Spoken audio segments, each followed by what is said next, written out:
Hello friends, welcome to daily affairs. இன்றைக்கி சில சுவாரஸ்யமான தகவலை நாங்கள் ஷேர் பண்ண போகிறோம்.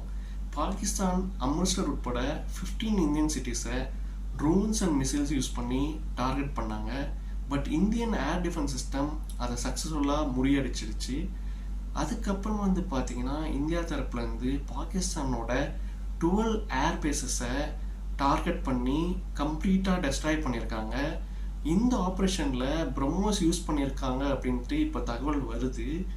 இன்னைக்கு இந்தியாவில் பிரம்மோஸோடைய நியூ ஃபெசிலிட்டி லக்னோவில் தொடங்கியிருக்காங்க.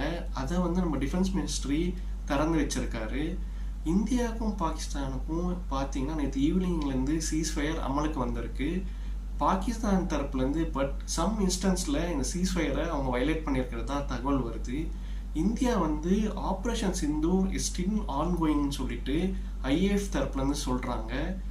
யூஎஸோட வைஸ் பிரசிடென்ட்டும் பிரசிடென்ட் ட்ரம்ப்பும் இந்த சீஸ்ஃபயரை வெல்கம் பண்ணியிருக்காங்க. வேர்ல்ட் லீடர்ஸும் இந்த சீஸ்ஃபயரை வெல்கம் பண்ணியிருக்காங்க. பாகிஸ்தான் எந்த அளவுக்கு இந்த சீஸ்ஃபயரை ஃபாலோ பண்ணுறது அப்படின்ட்டு நம்ம பொறுத்து இருந்தால் பார்க்கணும். இந்தியா தரப்புலேருந்து இது ஒரு மேஜர் விக்டரியாக பார்க்கப்படுது. பாகிஸ்தானோட எல்லா பிளஃபையும் நம்ம இதில் முறியடிச்சிருக்கோம் அப்படின்ட்டு டிஃபென்ஸ் எக்ஸ்பர்ட் சொல்கிறாங்க. It's a complete paradigm shift அப்படின்ட்டு அவங்க சொல்கிறாங்க.